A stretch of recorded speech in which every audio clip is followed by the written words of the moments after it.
میں مبلغ بنوں سنتوں کا، خوب چرچا کروں سنتوں کا، ہو کرم بحر خاک مدینہ۔ الحمدللہ رب العالمین والصلاة والسلام علی سید المرسلین، اما بعد فاعوذ باللہ من الشیطان الرجیم، بسم اللہ الرحمن الرحیم۔ الصلاة والسلام علیک یا رسول اللہ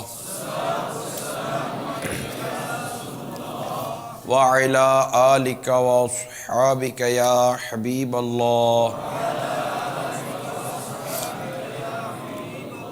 الصلاة والسلام علیک یا نبی اللہ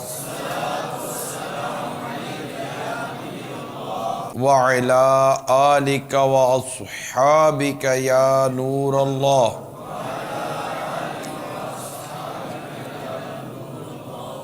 نبی رحمت شفیع امت صلی اللہ تعالی علیہ وآلہ وسلم پر درود و سلام پڑھنے کی بے شمار برکتیں ہیں،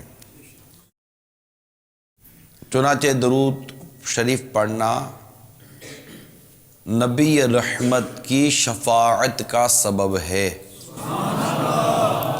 صلو علی الحبیب صلی اللہ علیہ وسلم۔ منقول ہے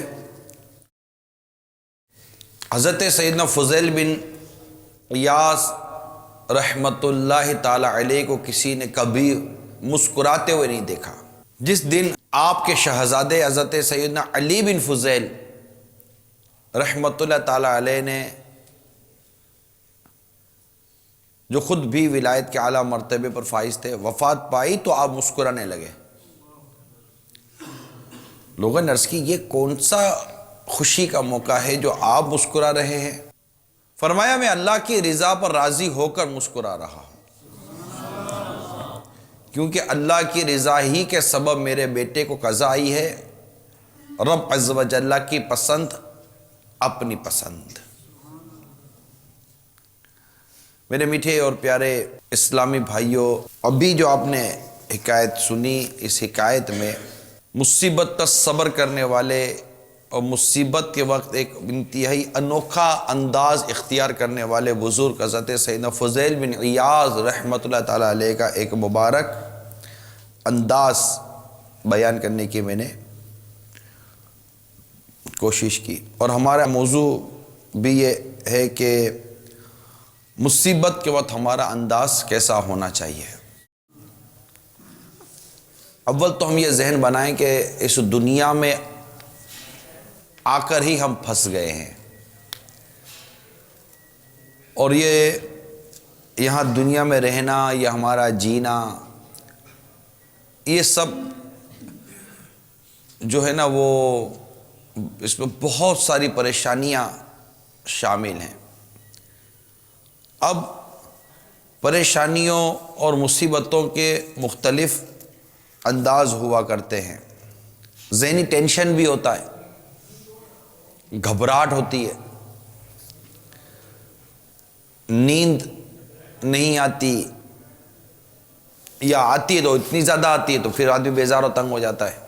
مختلف بیماریاں ہوتی ہیں، مرگی کی بیماری کتنی خطرناک بیماری ہے، اور طرح طرح کی بیماریاں ڈاکٹر ڈکلیئر کر دیتا ہے تو ٹھیک ٹھاک ٹینشن اور پریشانی ہو جاتی ہے، بعد میں نفسیاتی مریض ہو جاتا ہے، حافظہ بعضوں کا چلا جاتا ہے، اچھا خاصا گلا ہوتا تھا گلا بند ہو جاتا ہے، نزلہ بڑھ جاتا ہے اور سانس گھٹنا شروع ہو جاتا ہے، اولاد میں تکلیف آتی ہے، بیٹی میں تکلیف آتی ہے، بیٹے میں تکلیف آتی ہے، بیوی زبان دراز ہوتی ہے تو بعضوں کا شوہر بڑا ظالم مل جاتا ہے، بہو بدسلوکی والا انداز اختیار کرتی ہے تو کبھی ساس ظالمانہ روش اختیار کر لیتی ہے، نندوں سے مصیبت تو نندوں کو کبھی بھاوت سے مصیبت ہوتی ہے، بھابھی سے مصیبت ہوتی ہے، پڑوسی بعض اوقات مصیبتیں پیدا کرتے ہیں، پریشانیاں تو کبھی قرضے کی پریشانیاں، روزگار کی کمی کی پریشانی ہوتی ہے، اور بھتے پرچیاں چوری ڈاکہ لوٹ مار، آمدنی کم، اخراجات زیادہ، بہت ساری مصیبتیں، بہت ساری پریشانیاں، دھمکیاں، دہشت، خوف۔ اگر ہم پریشانیوں مصیبتوں کی لسٹ تیار کریں تو یہ کوئی چھوٹی لسٹ نہیں ہے، بہت بڑی لسٹ ہے۔ حتیٰ کہ کار والا پریشان ہے کہ کار بند ہو جاتی ہے، کار خراب ہو جاتی ہے، روڈ پہ بند ہو گئے، فیملی ساتھ ہے، پنچر ہو گیا، کبھی زندگی میں سامنے پنچر تبدیل نہیں کرتا، ڈرائیور نے بھی آج ہی چھٹی کرنی تھی، اب پنچر تبدیل کرنے نٹ کھولنا نہیں آتا اس کو، اب وہ روڈ پہ کھڑا ہوا پریشان ہے، کیا کرے کیا کرے۔ خریداری کے لیے گیا، جیب میں ہاتھ ڈالا تو پتہ چلا کہ کچھ دیر پہلے کوئی پرس ہی لے گیا، موبائل پر ہاتھ لگانے کی کوشش کی، پتہ چلا موبائل کو نکال کے لے گیا۔ اب سوچتے رہیے، مصیبتیں اور پریشانیوں کی ایک طویل لسٹ ہے۔ یہ تو وہ ہیں جو ہمارے عموماً دنیاوی مال و اسباب و جسم اور جان پر مصیبتیں آتی ہیں، پھر جو روحانی مصیبتیں ہیں، گناہوں کی مصیبتیں ہیں، اور طرح طرح کی پریشانیاں مصیبتیں ہیں، تو یہ ہماری زندگی کا حصہ ہے۔ سب سے پہلے تو ہمیں یہ ذہن بنا لینا چاہیے، یہ سب ہماری زندگی کا حصہ ہے۔ اور پھر یہ جو کچھ مصیبتیں ہیں، اس میں ایک یہ بات ہوتی ہے کہ اس پر ہمیں صبر کرنے کے متعلق ترغیب دلائی گئی۔ ظاہر اب مجھے مصیبت آگے میں یہاں بیٹھ کر چیخوں گا چلاؤں گا تو میری مصیبت چیخنے چلانے سے دور نہیں ہو جائے گی، بلکہ بعد ہوگا چیخنے چلانے سے مصیبتوں میں اور پریشانیوں میں الٹا اضافہ ہو جاتا ہے، اور پریشانی تھی زور سے چیخا تو پتہ چلا گلا ہی ختم ہو گیا، اور زور سے چیخا اور ٹینشن لے لیا، پتہ چلا کہ وہ جناب وہ دماغ کی شریان ہی پھٹ گئی اور برین ہیمریج ہو گیا۔ تو سوائے مصیبت پر صبر کرنے کے کوئی اور چارہ نہیں ہے۔ صبر کے معنی ہے رکنا، کیا رکنا، اور شریعت میں صبر یہ ہے کہ مصیبت میں اپنے کو گھبراہٹ سے روکنا اور راضی برضا رہنا، اللہ کی رضا پر راضی رہنا۔ یہ میرات المناجی کے حوالے سے نقل ہے۔ پھر حدیث پاک پر غور کریں، جس نے مصیبت پر صبر کیا یہاں تک کہ اس مصیبت کو اچھے صبر کے ساتھ لوٹا دیا، اللہ تبارک و تعالیٰ اس کے لیے 300 درجات لکھے گا، ہر ایک درجے کے مابین یعنی درمیان زمین اور آسمان کا فاصلہ ہوگا۔ پھر جو ہم پر مصیبت آتی ہیں، جن کا میں نے تھوڑی سی تفصیل بیان کی، طرح طرح کی مصیبتوں کی شکلیں ہوتی ہیں، طرح طرح کی مصیبتوں کے معاملات ہوا کرتے ہیں۔ تو سوائے اس کے کہ ہم صبر کریں، ہمارے پاس دوسرا کوئی چارہ نہیں ہے۔ اور پھر ان حدیثوں پر نظر رکھیں کہ چاہے وہ بیماریاں ہوں یا جیسی ہی مصیبت ہم پر آئے، وہ ابدی راحت کا پیش خیمہ ہوتی ہیں۔ ایک تو صبر کرنا، اور اس کے ساتھ ساتھ یہ جو مصیبت پریشانی آئی ہیں، ان سے متعلق جو روایتیں ہیں، ان روایتوں کو پیش نظر رکھیں۔ جیسے ابھی میں نے آپ کو حضرت فضیل بن عیاض رحمۃ اللہ تعالیٰ علیہ کی جو میں نے حکایت بیان کی، تو انہوں نے اللہ کی رضا پر نظر رکھی تھی۔ ان کا انداز کیا تھا؟ انہوں نے اللہ کی رضا پر نظر رکھی تھی کہ مجھے جو مصیبت آئی ہے، یہ مصیبت تو میرے رب کی طرف سے، جو مصیبت آتی ہے یہ مصیبت میرے رب کی طرف سے ہے، تو وہ خوش راضی تھے۔ یعنی اس کو میں اس طرح سمجھاؤں میرے مدنی چینل کے ناظرین کو بھی اور حاضرین بھی ہیں، تھوڑی سی آپ کو اس میں توجہ میں چاہوں گا، اہم مدنی پھول بیان کرنے جا رہا ہوں۔ اللہ کرے کہ یہ مدنی پھول ہماری سمجھ میں آ جائے۔ محققین لکھتے ہیں، یعنی جو شخص حصول نعمت کے وقت نعمت میں مشغول رہتا ہے، نہ کہ منعم کی طرف، یعنی نعمت دینے والے کی طرف متوجہ رہنے کے بجائے اور نعمت دینے والے کی طرف لو لگانے کے بجائے، وہ نعمتوں میں مشغول ہو جاتا ہے، وہ نزول مصیبت کے وقت مصیبت میں مبتلا رہتا ہے، نہ کہ مصیبت نازل کرنے کی طرف۔ بات سمجھنے کے لیے ہے۔ اور ایسا شخص مستقل طور پر خوف میں مبتلا رہتا ہے، کیونکہ حصول نعمت کے وقت بھی اس کو نعمت کے زوال کا دھڑکا لگا رہتا ہے، اور جو شخص حصول نعمت کے وقت اس نعمت کی سے لذت حاصل کرنے کے بجائے نعمت دینے والے کی طرف متوجہ رہتا ہے اور اس کی یاد میں مشغول رہتا ہے، اس کی رضا کا طلبگار رہتا ہے، تو وہ مصیبت نازل ہونے کے وقت بھی مصیبت سے گھبراتا نہیں، بلکہ جس کی بارگاہ سے مصیبت و پریشانی آئی ہوئی ہوتی ہے وہ اس بارگاہ کی طرف متوجہ رہتا ہے، اس کی یاد میں رہتا ہے، اس کی رضا کا طالب رہتا ہے۔ سو نعمت کے حصول ہو یا مصیبت کا نزول، اس کا مطلوب واحد ہوتا ہے، اور وہ ہوتا ہے کہ میں اپنے رب کو راضی کر لوں۔ اللہ کرے ہمارے دل میں اتر جائے یہ بات، اللہ کرے۔ واقعی مجھے تو بہت لطف آیا یہ بات پڑھنے کے بعد، اور اس میں بڑا سبق ہے اگر ہم غور کریں تو۔ منصب بھی، شہرت بھی، عزت بھی، دولت بھی، محبت بھی، اولاد بھی، بہت کچھ ہیں جن کو ہم واقعیتاً ایک نعمت کے طور پر لیتے ہیں، اور ایک سے ایک نعمت اللہ تعالیٰ کی۔ ہم تو سر سے پاؤں تک نعمت ہی نعمتوں میں ڈوبے ہوئے ہیں، اور اس کی نعمتوں کی نعمت ہمیں ایمان کی دولت عطا فرمائی، کتنی بڑی نعمت ہے۔ پھر اپنے پیارے محبوب صلی اللہ تعالیٰ علیہ وآلہ وسلم کا دامن کرم ہمیں نصیب ہوا اس کے محبوب کا۔ نعمت ملنے پر اس کو چاہیے کہ وہ شکر گزاری کرے۔ کیا کرے؟ شکر گزاری کرے، اور جس کی بارگاہ سے نعمتیں نصیب ہو رہی ہیں اس کی یاد میں، اس کے ذکر میں مشغول رہے۔ اب جب اس کی توجہ نعمتوں میں کھو جانے پر نہیں ہے، جہاں سے نعمتیں آ رہی ہیں اس کی بارگاہ کی طرف توجہ کرتا ہے، وہ سمجھ رہے ہیں آپ، بارگاہ کی توجہ کرتا ہے۔ تو جب اس پر مصیبت آتی ہے نا، تو وہ مصیبت میں کھو جانے کے بجائے جس کی بارگاہ سے مصیبتیں، پریشانیاں نازل ہو رہی ہیں، وہ اسی کی طرف متوجہ رہتا ہے کہ میرے رب کی بارگاہ سے آئی ہے تو جے سونا میرے دکھ وچ راضی تے سکھ نو میں چلے پاواں۔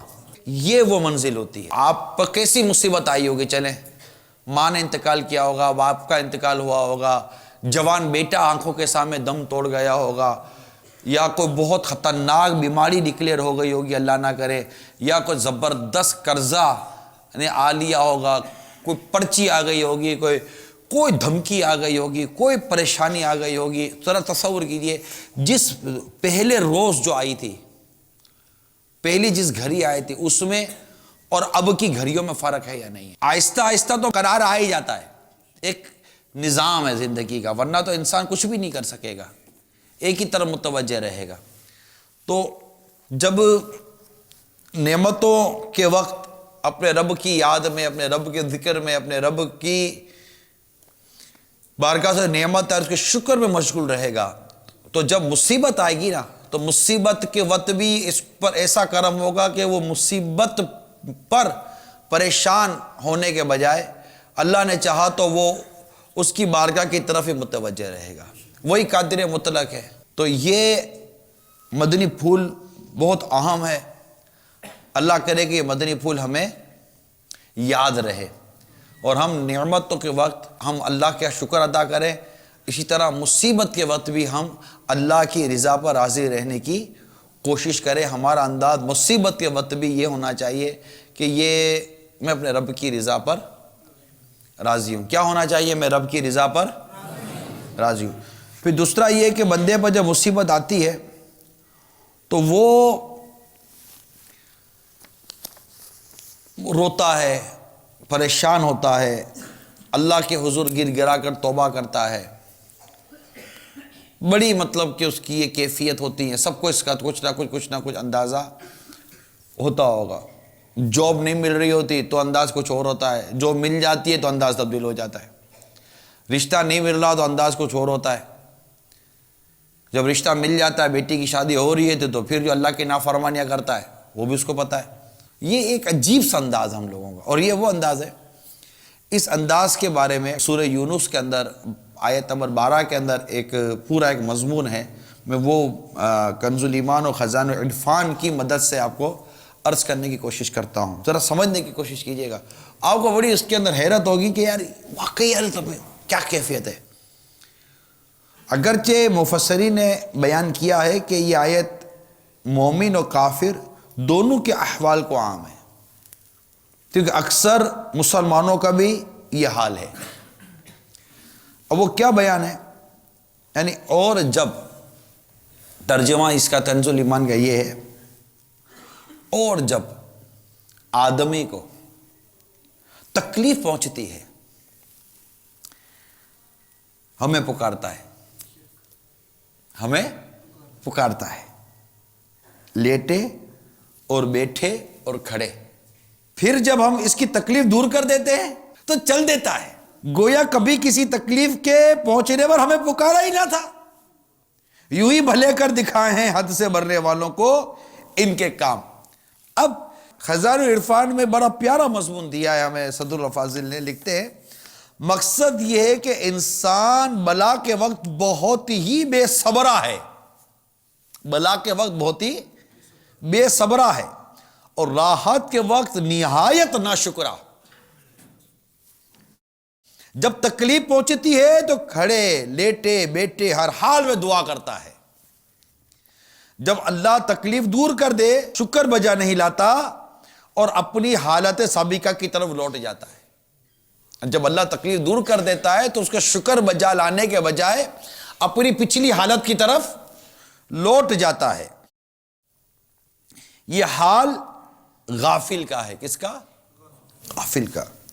مومن عاقل جو عقل رکھنے والا مسلمان ہے، مومن عاقل کا حال اس کے خلاف ہے۔ وہ مصیبت و بلا پر صبر کرتا ہے۔ کیا کرتا ہے؟ صبر کرتا ہے۔ راحت اور آسائش میں شکر کرتا ہے۔ تکلیف اور راحت کے جملہ احوال میں اللہ تعالیٰ کے حضور گریہ و زاری و دعا کرتا ہے۔ اور ایک مقام اس سے بھی اعلیٰ ہے، ایک مقام اس سے بھی اعلیٰ ہے، اور وہ یہ ہے جو مومنوں میں بھی مخصوص بندوں کو حاصل ہوتا ہے کہ جب کوئی مصیبت و بلا آتی ہے اس پر صبر کرتے ہیں، قضائے الہی پر دل سے راضی رہتے ہیں اور جمیع احوال پر شکر کرتے ہیں۔ ایک بزرگ نے کسی سے پوچھا زہد کیا ہے؟ تو کسی نے کہا کہ زہد یہ ہے کہ ہو تو شکر کرے اور نہ ہو تو صبر کرے۔ واہ! وہاں ایک بلخ کا نوجوان بیٹھا تھا، اس نے کہا حضور یہ زہد تو ہمارے بلخ کے کتوں کا ہے، یہ زہد تو ہمارے بلخ کے کتوں کا ہے، یہ انداز تو ہمارے بلخ کے کتوں کا ہے کہ نہیں ہوتا تو صبر کرتے، ہوتا ہے تو شکر کرتے ہیں۔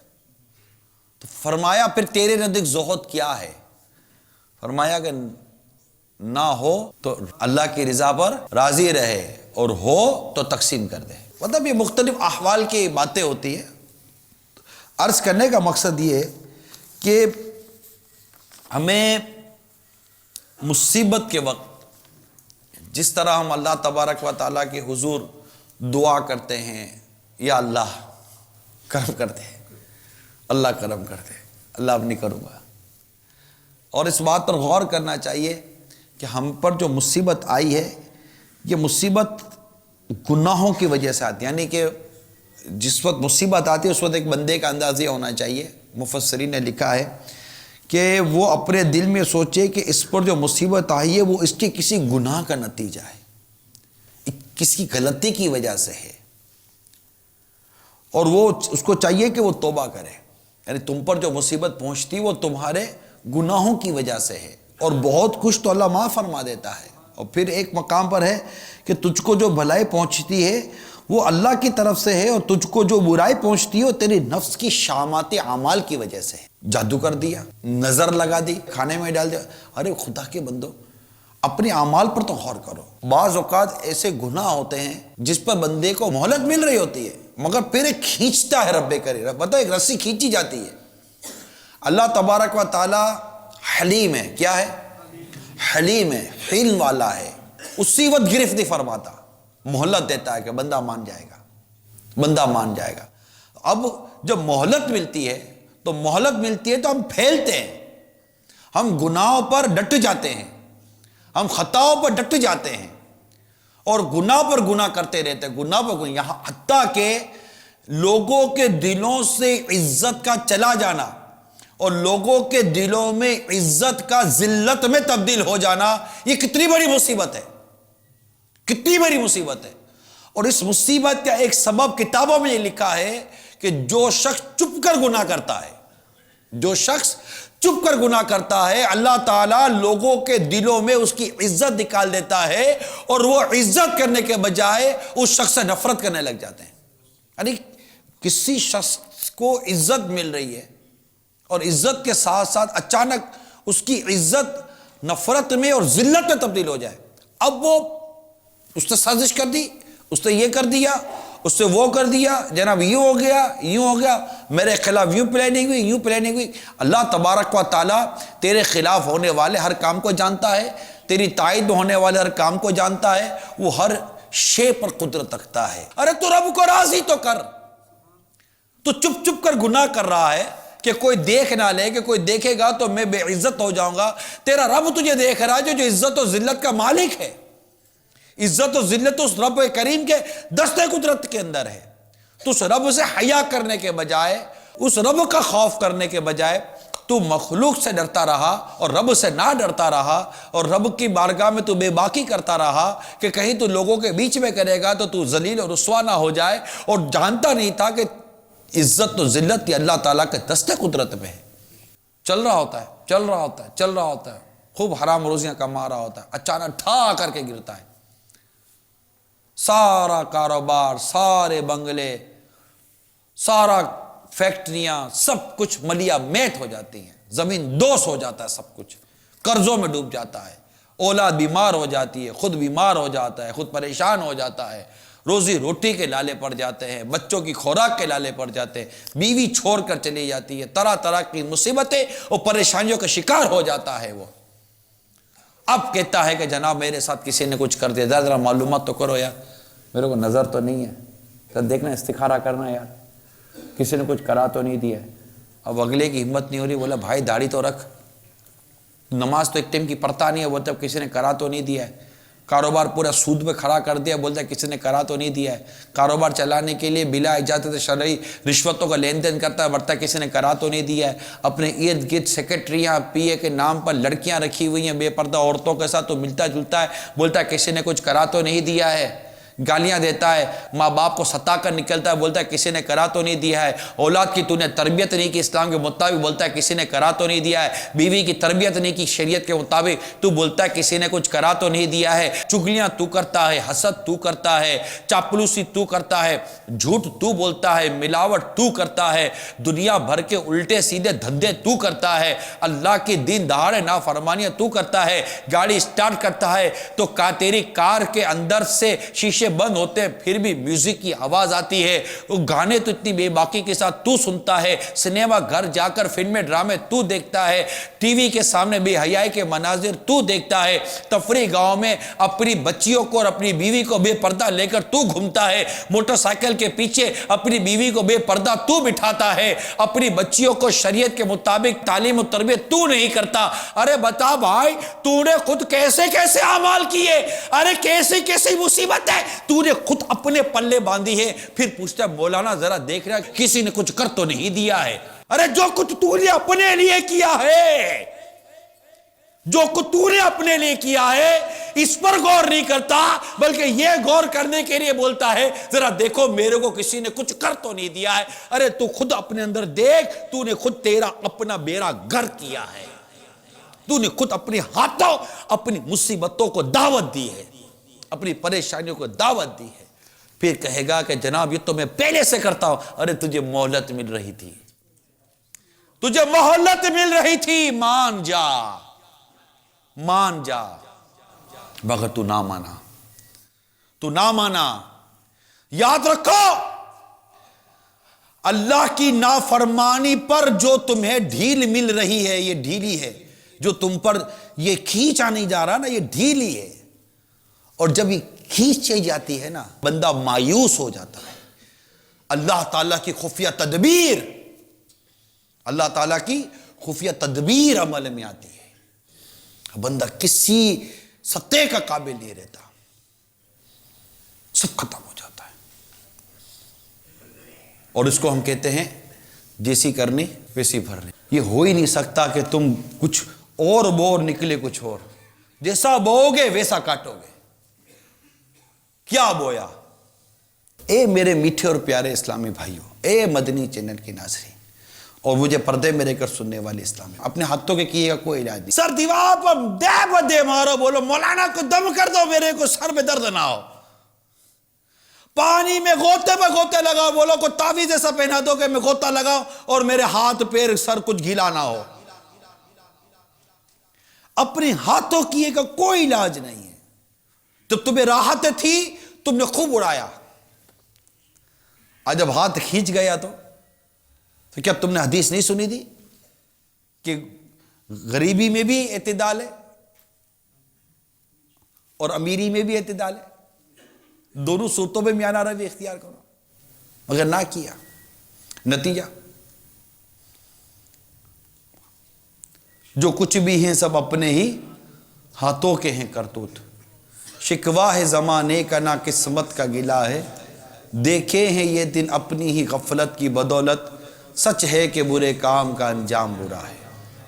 یاد رکھیے، میں آپ کو مشورہ دے رہا ہوں، مدنی چینل کے تمام ناظرین کو مشورہ دے رہا ہوں، یہاں موجود ہر ایک اسلامی بھائی کو میں مشورہ دے رہا ہوں، آپ پر جو مصیبت آئی نا، خواہ وہ مصیبت عبادت کے عنوان میں آئی ہو، یعنی آپ تہجد پڑھتی تھی یا تہجد گزارتے، اچھا تہجد چلی گئی، نہیں پڑھ پا رہے، جماعت سے نماز کا عادی تھا اسلامی بھائی، نہیں پڑھ پا رہا، قرآن کی تلاوت کی توفیق تھی نہیں مل رہی،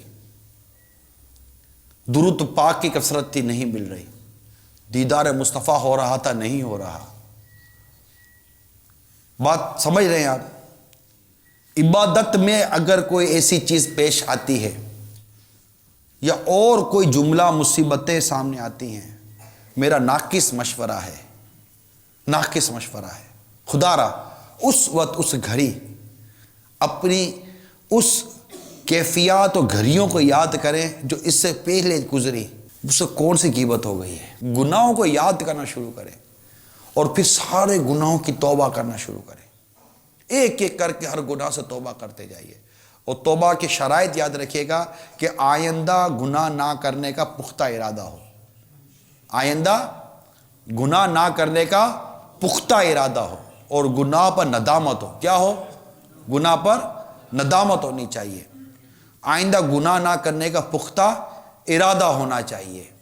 تو اب ایک ایک گناہ کو یاد کرتا رہے اور توبہ کرتا چلا جائے، سارے گناہوں سے توبہ کرے، سارے گناہوں سے توبہ کرے، اللہ کو راضی کرے، ہو سکے تو اس رب عز و جل کی بارگاہ میں ندامت کے آنسو بہائے، ہو سکے تو روئے، تنہائی میں روئے، اور اللہ کے حضور عرض کرے یا اللہ جو کچھ بھی ہے سب اپنے ہی میرے ہاتھوں کی کمائی ہے، مگر تو تو رحیم ہے، تو تو کریم ہے، میں خطا کر کے بھی جاؤں تو کہاں جاؤں، میں گناہ کر کے بھی جاؤں تو کہاں جاؤں، بولا مصیبتوں نے گھیرا ہے مجھے، آفتوں نے گھیرا اے مصیبتوں کا ڈیرا، میں کہاں جاؤں مولا، کس کے در پہ جاؤں، کس کے در پر میں جاؤں گا مولا، گر تو ناراض ہو گیا یا رب۔ یوں اپنے رب کو راضی کرے، اپنے قصور مانے، اپنی غلطیاں مانے، اور ان غلطیوں کو اور اپنے ان معاملات کو دور کرے، ریموو کرے، ختم کرے، اس کو نکالے، اس کو باہر کرے، اس کیفیت سے باہر آئے۔ سوچے کس مسلمان کا میں نے دل دکھا دیا، نہ جانے اس کے دل سے ایسی کیا ہائے نکل گئی، میرا سب کچھ جاتا رہا، نہ جانے میری ماں کو میں نے کیا ایسا جملہ کہہ دیا، میرا سب کچھ جاتا رہا، میں نے اپنی بیوی پر ظلم کیا تھا، نہ جانے اس کے دل سے کیا نکل گیا، میرا سب کچھ جاتا رہا۔ میرے اپنے اس ملازم کو بلا اجازت شرعی ذلیل کر دیا، بیچارے کے منہ سے کیا نکل گیا کہ میرا سب کچھ جاتا رہا، اور سود تو کھا کر میں نے خود ہی اعلان جنگ کیا تھا رب کی بارگاہ میں، اب رہے گا کیا؟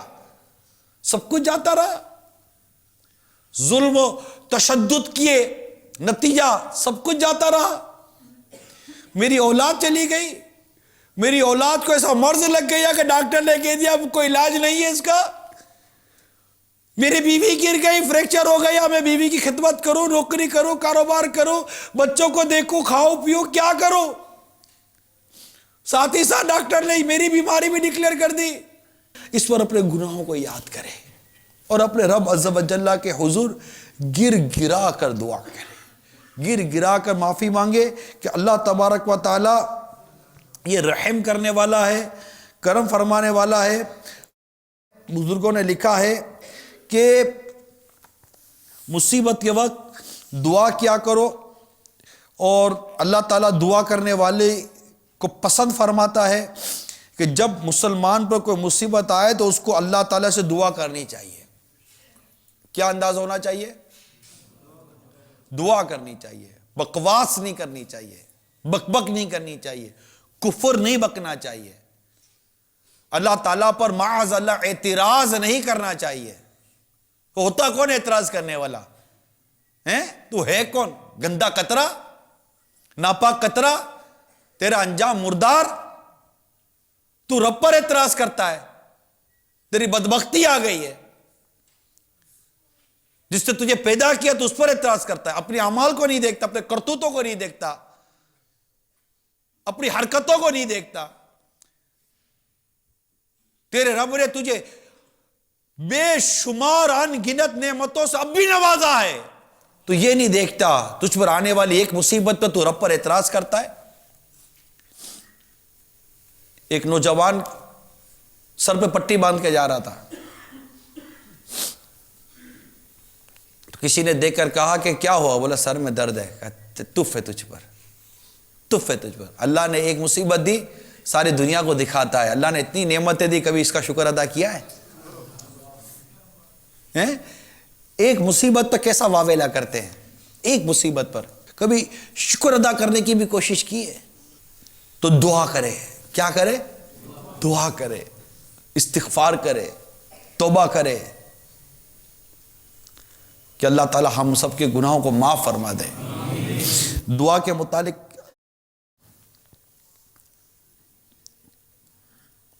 حضرت عبداللہ بن مسعود رضی اللہ تعالیٰ عنہ بیان کرتے ہیں، رسول اکرم صلی اللہ تعالیٰ علیہ وسلم نے فرمایا اللہ سے اس کے فضل سے سوال کرو، کیونکہ اللہ تعالیٰ اس کو پسند کرتا ہے کہ اس سے سوال کیا جائے، اور افضل عبادت کشادگی کا انتظار کرنا ہے۔ ایک اور حدیث میں ہے روئے زمین پر جو مسلمان بھی اللہ تعالیٰ سے کوئی دعا کرتا ہے تو اللہ اس کی دعا پوری کر دیتا ہے، یا اس دعا کی مقدار کے برابر اس سے کوئی مصیبت دور کر دیتا ہے، بشرطیہ کہ وہ اللہ سے کسی گناہ کا سوال نہ کرے یا قطع رحم کا سوال نہ کرے۔ مسلمانوں میں سے ایک شخص نے کہا پھر تو ہم بہت زیادہ دعا کریں گے۔ میرے آقا صلی اللہ تعالیٰ علیہ وسلم نے ارشاد فرمایا اللہ بہت زیادہ دعا قبول فرمانے والا ہے۔ اسی طرح بہت ہی پیارا ایک مدنی پھول میں نے پڑھا کہ جب کوئی مصیبت آ پڑے نا تو اس وقت قرآن پاک کی تلاوت کثرت سے کرے، اس کے مضامین کا مطالعہ کرے، غور کرے، اللہ تعالیٰ اس کو دعا کرنے والے سے زیادہ عطا فرماتا ہے۔ حضرت ابو سعید خدری رضی اللہ تعالی عنہ بیان کرتے ہیں کہ رسول اکرم صلی اللہ تعالی علیہ وسلم نے فرمایا رب عز و جل ارشاد فرماتا ہے جس شخص کو میری یاد اور مجھ سے سوال کرنے کو قرآن نے مشغول رکھا تو میں اس کو سوال کرنے والوں سے زیادہ عطا فرماتا ہوں۔ تو یہ تجربہ شدہ بات ہے۔ آپ پر اگر کوئی واقعی مصیبت ہے، پریشانی ہے، دکھ درد ہے، اولاد کی وجہ سے، کسی قسم کی مصیبت بھی ہے، خوف ہے، ڈر ہے، روزگاری ہے، بیماری ہے، پریشانی ہے، ٹینشن ہو جاتا ہے نا آدمی کو، گھبراہٹ چڑھتی ہے، سب میں جب مصیبت آتی ہے تو ٹھیک ٹھاک گھبراہٹ چڑھتی ہے، بدن کے کسی حصے میں درد شروع ہو جاتا ہے، ویکنس محسوس کرتا ہے، بھوک نہیں لگتی ہے۔ گھبراہٹ کی، مصیبت کے وقت پریشانی کی بہت ساری علامتیں ہیں۔ اس میں میرا مشورہ ہے سب تمام اسلامی بھائیوں کو، اسلامی بہنوں کو، آپ قرآن شریف کھول لیں، قرآن شریف کھول لیں۔ ایک کتاب میں نے پڑھا، ایک شخص کو اللہ تعالیٰ نے خوب نعمتوں سے نوازا تھا، خوب نعمتوں سے نوازا، لیکن وہ کبھی رب کو یاد ہی نہیں کرتا تھا۔ فرشتوں نے عرض کی، یا اللہ تیرا یہ بندہ، تو نے اس کو اتنی نعمتیں دی ہیں، اس نے کبھی تجھے یاد ہی نہیں کیا۔ اللہ ارشاد فرماتا ہے کہ اصل میں نے اس کو مصیبت میں مبتلا نہیں کیا، اس لیے مجھے یاد نہیں کرتا۔ مشیت الہی، حکم الہی سے اس کی گردن کی طرف کی ایک رگ بند کر دی گئی، فنکشن ہوتا، رگے رگے بند کر دی گئی۔ جیسے ہی اس کا فنکشن بند ہوا نا، رگ کا کام بند ہوا، فوراً یا اللہ، کیا پکارتا ہے؟ یا اللہ۔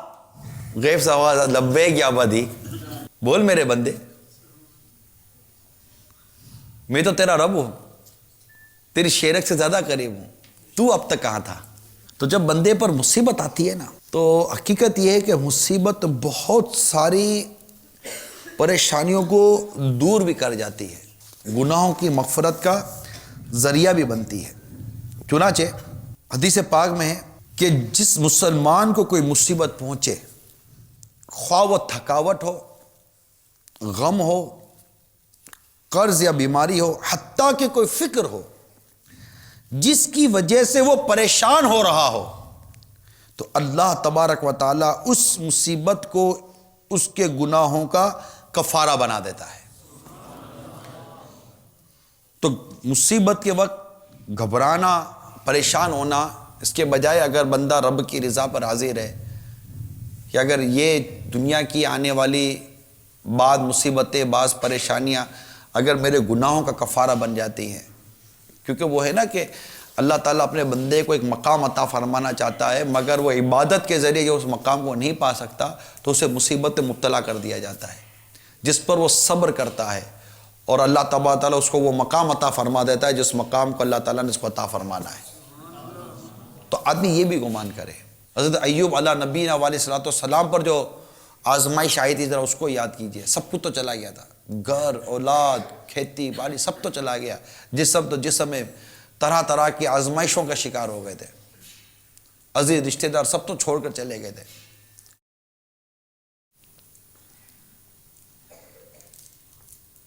تو اللہ تبارک و تعالی ہم سب کو مصیبت پر جو مختلف میں نے انداز بیان کیے، صبر ایک انداز ہے، دعا ایک انداز ہے، اپنے گناہوں کو یاد کرنا، توبہ استغفار کرنا ایک انداز ہے، پھر دعا کرنا ایک انداز ہے، قرآن کی تلاوت کرنا ایک انداز ہے، پھر اللہ کی رضا پر راضی رہنا ایک انداز ہے، پھر یہ تصور کرنا کہ اس مصیبت کی وجہ سے اللہ تبارک و تعالیٰ میرے گناہوں کو معاف فرما دے گا، یہ مصیبتیں میرے گناہوں کا کفارہ بن جائیں گی۔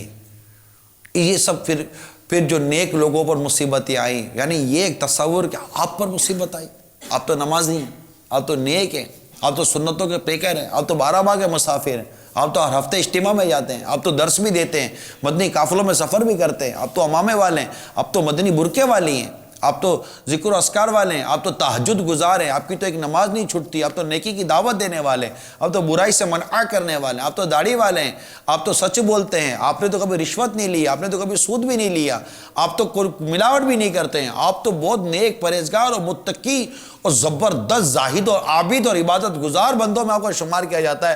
آپ پر مصیبت آئی ہے تو آپ کو کس نے کہہ دیا کہ نیک لوگوں پر مصیبت نہیں آتی؟ ان پر مصیبت نہیں آتی، کس نے کہہ دیا آپ کو؟ آج تک ساری تاریخ اٹھا کے دیکھ لی، آزمائشوں کا سفر، قربانیوں کا سفر، ان میں آپ کو کون لوگ نظر آتے ہیں؟ کیا امام حسین نیک نہیں تھے تو پھر نیک کون تھا؟ امام حسن کو زہر دیا گیا، اگر یہ نیک نہیں تھے تو نیک کون تھا؟ خود ہمارے آقا مکی مدنی مصطفیٰ صلی اللہ تعالیٰ علیہ وسلم کا اس طرح کا ارشاد ملتا ہے کہ اللہ کی راہ میں جتنا میں ستایا گیا ہوں اتنا کوئی نہیں ستایا گیا، طائف کے میدان میں پتھر کس نے کھائے؟ میرے آقا صلی اللہ علیہ وسلم کو پتھر مارے گئے تھے، گلے میں پھندا میرے آقا صلی اللہ علیہ وسلم کو دیا گیا تھا، کوڑا میرے آقا کے بدن اتر پر پھینکا جاتا تھا۔ غزوہ بدر میں آزمائشیں کس پر آئیں؟ غزوہ احد میں میرے آقا صلی اللہ علیہ وسلم کے دندان مبارک شہید ہوئے، کتنے صحابہ کرام شہید ہو گئے۔ اور ایک وقت ایسا تھا کہ صحابہ کرام کا جب شہادت ہو جاتی، انتقال ہو جاتا، اتنا کفن بھی نہ تھا کہ پورے بدن کو ڈھانپ لے، پاؤں چھپاتے تھے تو منہ کھل جاتا تھا، منہ چھپاتے تھے تو پاؤں کھل جایا کرتے تھے، پتے کھا کر گزارا کیا کرتے تھے۔ یہ مصیبتیں پریشانیاں کن کے لیے تھی؟ امام بخاری پر پریشانی آئی، امام احمد بن حنبل پر پریشانی آئی، امام مالک پر پریشانی آئی، امام اعظم پر پریشانی آئی رحمہم اللہ تعالیٰ۔ کیا یہ سب اللہ کے نیک بندے نہیں تھے؟ بی بی آسیہ رضی اللہ تعالیٰ عنہ جو فرعون کی بیوی تھی، خاتون جنت رضی اللہ تعالیٰ عنہ نے اپنی زندگی کے ایام کیسے گزارے، کتنی تکلیفیں، کتنی پریشانیاں، کتنی مصیبتوں سے انہوں نے اپنے زندگی کے دن گزارے۔ مولا علی رضی اللہ تعالیٰ عنہ کے اہل بیت کے گھرانے کا حال پوچھے تو پتہ چلے کہ پریشانی کیا ہوتی ہے۔ اب وہ کس نے کہہ دیا کہ اللہ کے نیک بندوں پر مصیبتیں، پریشانیاں اور تکلیفیں نہیں آتی؟ ان کی اولادوں میں کوئی تکلیف نہیں آتی، ان کے مال و اسباب میں کوئی تکلیف نہیں آتی، کس نے کہہ دیا؟ اللہ کے نیک بندوں پر جو مصیبتیں، پریشانی آتی ہیں، ان کے درجات کی بلندی کا سبب بنتی ہیں۔ ہم صبر کریں، ہم صبر کریں، صبر کریں، دعا کریں۔ حتیٰ کہ سرکار مدینہ صلی اللہ تعالی وسلم کا ایک فرمان سنیے، جب مسلمان کا بچہ مرتا ہے، کتنی بڑی مصیبت ہے، جب مسلمان کا بچہ مرتا ہے، اللہ عز و جل فرماتا ہے تم نے میرے بندے کے بچے کی روح قبض کر لی؟ عرض کرتے ہاں۔ فرماتے تم نے اس کے دل کا پھل لے لیا؟ عرض کرتے ہاں۔ فرماتا ہے پھر میرے بندے نے کیا کہا؟ عرض کرتے تیرا شکر ادا کیا، اور انا للہ و انا الیہ راجعون کہا۔ فرماتا ہے رب کریم میرے بندے کے لیے جنت میں گھر بنا اور اس کا نام حمد کا مکان رکھو۔ سرکار مدینہ صلی اللہ تعالی علیہ وسلم کا فرمان عظمت نشان ہے، جو ایک رات بیمار رہا، صبر کیا اور اللہ کی رضا پر راضی رہا، تو گناہوں سے ایسا نکل گیا جیسے اس کی ماں نے اسے آج ہی جنا ہو۔ اللہ ہمیں صبر و شکر والا بنائے بس۔ حضرت سیدنا عطا بن ابو رباح رضی اللہ تعالی عنہ فرماتے ہیں کہ حضرت سیدنا ابن عباس رضی اللہ تعالی عنہ نے مجھ سے فرمایا کیا میں تمہیں اہل جنت میں سے کوئی جنتی عورت نہ دکھاؤں؟ میں نے عرض کی ضرور دکھائیے۔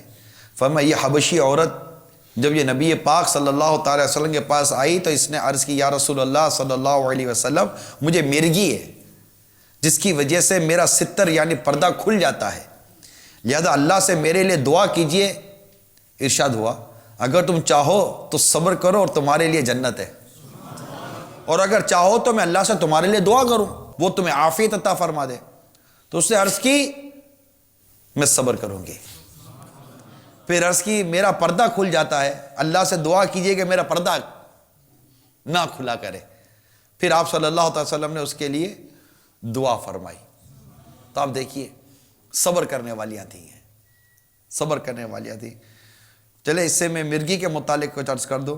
ایک مرتبہ بارگاہ غوثیت مآب میں حاضر ہو کر ایک شخص نے عرض کی علی جا میری زوجہ کو مرگی ہو گئی ہے۔ غوث پاک رضی اللہ تعالیٰ عنہ نے فرمایا اس کے کان میں کہہ دو غوث اعظم کو حکم میں بغداد سے نکل جا، چنانچہ وہ اسی وقت اچھی ہو گئی۔ مرگی بھاگ گئی۔ میرے آقا اعلیٰ امام اہل سنت فرماتے ہیں مرگی بہت خبیث بلا ہے، اور اسی کو ام الصبیان کہتے ہیں، بچوں کی ایک بیماری جس سے اعضاء میں جھٹکے لگتے ہیں، اگر بچوں کو ہو، ورنہ صرع مرگی تجربے سے ثابت ہوا ہے کہ اگر 25 برس کے اندر اندر ہوگی تو امید ہے کہ جاتی رہے، اور اگر 25 برس کے بعد یا 25 برس والے کو ہوئی تو اب نہ جائے گی۔ ہاں کسی ولی کی کرامت یا تعویذ سے جاتی رہے تو یہ امر آخر یعنی اور بات ہے۔ یہ یعنی مرگی فی الحقیقت ایک شریر جن یعنی شیطان ہے جو انسان کو ستاتا ہے۔ اب اس کا علاج، بچہ پیدا ہونے کے بعد جو اذان میں دیر کی جاتی ہے اس سے اکثر یہ یعنی مرگی کا مرض ہو جاتا ہے. اور اگر بچہ پیدا ہونے کے بعد پہلا کام یہ کیا جائے کہ نہلا کر اذان و اقامت بچے کے کان میں کہہ دی جائے تو انشاءاللہ تعالی عمر بھر مرگی سے محفوظی رہے گی. ملفوظات اعلی حضرت صفحہ نمبر 417 مطبوعہ مخطوط المدینہ. اللہ تعالی ہم سب کو مصیبت کے وقت ہر وہ انداز اختیار کرنے کی توفیق عطا فرمائے جس میں اس رب کی رضا ہے, وہ رب راضی ہو جائے. بس بس بس بس. تو میرے میٹھے اور پیارے اسلامی بھائیوں اور مدنی چینل کے ناظرین, ماحول نہ ہونے کی وجہ سے بعض اوقات انسان وہ حرکتیں کرتا ہے جو اس کو نہیں کرنی چاہیے. اب جیسے ماحول ہوگا, مدنی مذاکرے سنتے رہیں گے, اجتماع میں آتے رہیں گے, تو انشاءاللہ تعالی نہ صرف مصیبت پر صبر نصیب ہوگا بلکہ جو لوگ مصیبت کے وقت کفر بک کر اپنے ایمان کو داؤ پہ لگا دیتے ہیں, کفر بکتے ہیں, طرح طرح کے کفر بکتے ہیں, اور اس کا بیان کفریہ کلمات کے بارے میں سوال جواب جو امیل سنت کی کتاب ہے اس کے اندر اس کا بیان موجود ہے. حتیٰ کہ 28 کلمات کفر جو رسالہ ہے مختصر سا, اس میں بھی اس کا کسی حد تک بیان موجود ہے کہ مصیبت کے بعد پریشانیاں جو آتی ہیں, موت ہو گئی, کاروبار چلا گیا, اور طرح طرح کی جو تکلیفیں آتی ہیں, ایسے موقع پر انسان جس طرح کے الٹے سیدھے کلمات منہ سے نکالتا ہے جسے اللہ کی ناراضگی اور ایمان کی بربادی کا وہ مطلب کہ سبب بنتے ہیں, تو ان چیزوں سے بچے گا جب یہ مدنی ماحول سے وابستہ رہے گا, عاشقان رسول کی صحبت میں رہے گا. اس کا مائنڈ پوزیٹیو بننا بہت ضروری ہے. نگیٹیو مائنڈ ہوگا, جاہلوں کی صحبت میں رہے گا, جاہلوں کے ساتھ رہے گا جو طرح طرح کی بالخصوص عورتوں میں جو بکواسیں ہوتی رہتی ہیں, او سیڑھی سے چڑھتی ہیں موت میت کے وقت, سیڑھی سے چیخنا چلانا شروع کر دیتی ہیں اور گھر کے اندر کوہرام مچا دیتی ہیں, تو وہ نوحہ کرتی ہیں. اب میں یہ جو چیختی چلاتی ہو جو اس طرح کی نوحہ کرتی ہیں, اس کے متعلق بھی سنتی چلی جائیے کہ حدیث پاک میں ہے جو منہ پر تماچے مارے اور گریبان پھاڑے اور جاہلیت کا پکارنا پکارے یعنی نوحہ کرے وہ ہم میں سے نہیں. یہ بخاری شریف کی حدیث ہے. تو ان پریشانیوں اور مصیبتوں کو اپنے گناہوں کا کفارہ سمجھے اور اللہ کی رضا پر راضی رہے, اور ایسے موقع پر شکوہ شکایت کرنے کے بجائے بہترین طریقہ اللہ ہمیں توفیق دے, چپ ہو جائے. زبردست جھٹکا آیا ہے, چپ ہو جائے, چپ ہو جائے, بس چپ ہو جائے. بولے گا تو بعض اوقات غلط بولے گا اور ٹھیک ٹھاک وہاں رونگ نمبر لگنے کا اندیشہ رہتا ہے, اور قرآن پاک کی تلاوت شروع کر دے. کوئی آ کر اگر غم خواری کرتا ہے, کرنی چاہیے, مصیبت زدہ سے غم خواری کرنی چاہیے, پریشان حال سے غم خواری کرنی چاہیے. اس کا غم ہلکا ہوتا ہے, اس کو کچھ راحت نصیب ہوتی ہے, اور غم خواری کرنے والا زندگی بھر یاد رہتا ہے. چاہے آپ میسیج کے ذریعے کریں, کال کے ذریعے کریں, ملاقات کر کے کریں, گھر جا کر کریں, مکتوب کے ذریعے کسی بھی طور پر غم خواری کریں. اس کو یہ بات اس کو سمجھ میں آ جائے کہ اس کو میری اس پریشانی کا اور میرے غم کا اس کو احساس ہے, اس کے دل میں آپ کی محبت پیدا ہوگی. یاد ہے کہ خوشی میں مبارک دینے والا آدمی بھول جاتا ہے, لیکن غم کے وقت تعزیت اور غم خواری کرنے والا زندگی پر یاد رہتا ہے. یہ یاد رکھیے گا. اور بڑی بڑی دشمنیاں جو ہے نا وہ ایسے موقع پر نکل جایا کرتی ہیں کہ آدمی غم اور مصیبت کے وقت جا کر کچھ غم خواری کرتا ہے نا, بہت کچھ فرق پڑتا ہے. بیماری میں, پریشانی میں, تکلیف میں پوچھ لیا کریں, تعزیت کریں. اسی طرح آپ کی آنکھیں بھی کمزور ہو گئی, آپ کا پاؤں کا ایکسیڈنٹ بھی ہو گیا, پھر آپ کا ہاتھ بھی صحیح کام نہیں کر رہا ہے, پھر منہ میں بھی درد شروع ہو چکا ہے, گلا بھی بیٹھنا شروع ہو چکا ہے, اب ساری مصیبتیں آنے لگی ہیں. آپ کو کیا کرنا چاہیے؟ اب بھی ٹی وی کے سامنے بیٹھ کر گانے باجے دیکھ کر, فلمیں ڈرامے دیکھ کر ٹائم پاس کرو گے؟ میرے کو نظر لگے. ارے بھائی اپنی نظروں کا علاج کرو یار, کیوں کسی کی نظروں کے پیچھے بھاگتے ہو یار؟ اپنی نظر کا علاج کرو, اپنے اعمال کا کوئی حل نکالو. کیا اتنی مصیبتیں, اتنی پریشانیاں, کیا رب کے حضور اب بھی معافی نہیں مانگو گے؟ اتنی سمجھ نہیں پڑتی کہ میں گناہ کر رہا ہوں, غلطی کر رہا ہوں, اتنی سمجھ نہیں پڑتی یار. ایسی بے وقوفی کیسی ہے؟ یہ کون سی نادانی ہے یار؟ یہ کون سی ضد ہے آپ کو بھائی؟ یہ کون سی ضد ہے؟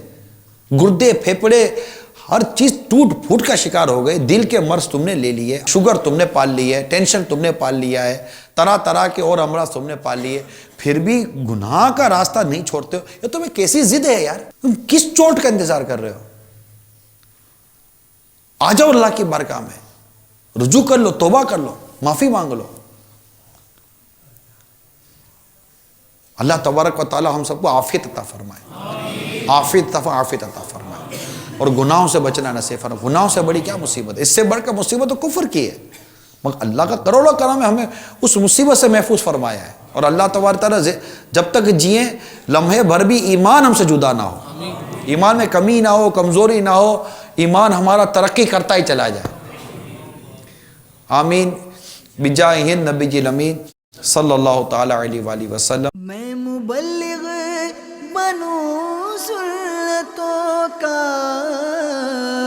خوب چرچا کروں سنتوں کا، ہو کرم بحر خاک